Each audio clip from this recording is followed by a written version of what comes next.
let's have a look in more detail at an internal proposal. And this internal proposal is going to be looking at equipment replacement, because from experience that seems to be the one that's most commonly encountered in the laboratory context. So we're replacing another piece of equipment. So we've mentioned this idea about doing the needs evaluation already. That was a fundamental part of our kind of characteristics of a proposal. Once we do that evaluation, we need to look for the available solution. So we've identified the gap. Where do we go from there? So how do we find solutions? Once we've found those solutions, we may need to consult with the end users. We may want to visit someone who's already using one of those solutions just to see what it's like and to get a feeling for their experience with it. And then finally, we may want to do a trial or a pilot or a field test. And that's really so you can take the equipment and use it in your site with your staff to see how it behaves. And that can be very, very important, because something could look fantastic on paper and the company could say it works brilliantly, but it just does not fit in properly. Maybe it's just more unwieldy than they've claimed. Maybe your staff are finding it very buggy or very temperamental as a piece of equipment, and it just doesn't suit your needs. So it's important to have those field tests before you go into that, committed stage of saying that's the one, this is the one that we actually want. So in a way, all of this is actually R&D. So it's research into building your business case. So if we come back to this needs analysis idea, one of the things that you can look at is value for money. And I've mentioned the idea of this kind of cost recovery and the break-even point already. So let's have a look at that in more detail.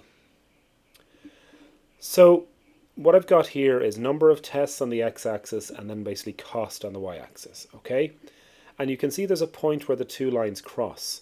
And this is really the break-even point. Now I'm just going to have to pull over so you can see this fully.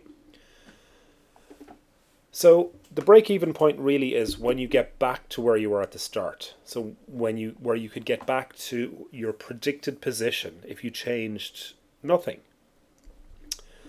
So let's take this chart as an illustration of the break-even point, which you can see where the two lines cross. So at the moment we have a test which is the red line one, which is sort of cheaper, arguably.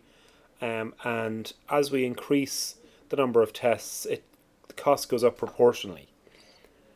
But if we have a new test which maybe has a larger initial investment for whatever reason, but when we have the new one, it actually basically it ends up starting to be saving money when we get to a later stage. So we get better value for money in this.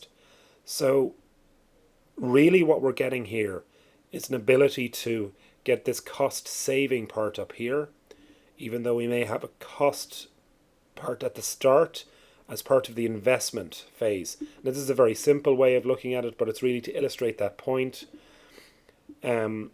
that the break-even point then is calculated according to this. You can see it above. It's the fixed costs divided by the receipts per aggregate test minus the costs per aggregate test.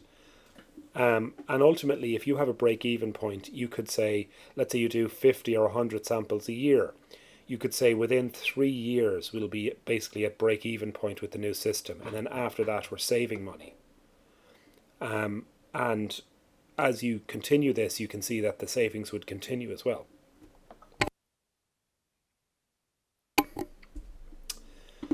So you may have a need for higher quality. Maybe your CVs for your tests are just so high, it's becoming very difficult to make sense of anything.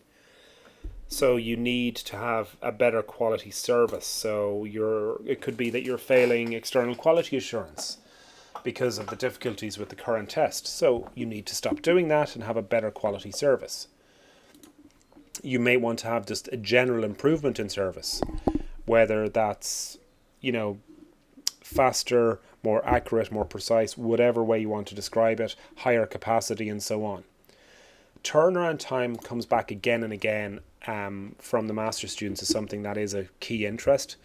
So the ability to essentially reduce the amount of time it takes between the sample arriving in the lab and the result going back to the patient. And for many tests, that's actually useful, not necessarily for everything. But it is certainly something that would be borne in mind when you're looking at exploring that sort of need for a new test.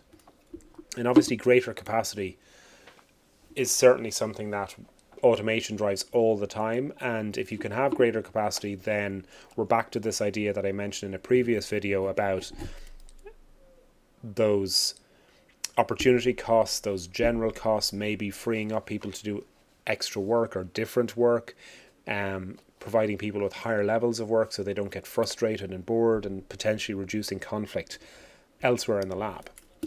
So all of these things come together in that needs evaluation and gap analysis. And this would be something that comes directly from within the lab, and the kind of header term for all of it is really to get that value for money aspect dovetailed in with quality and clinical service and healthcare outcomes for the end users of this, which are ultimately physicians and patients.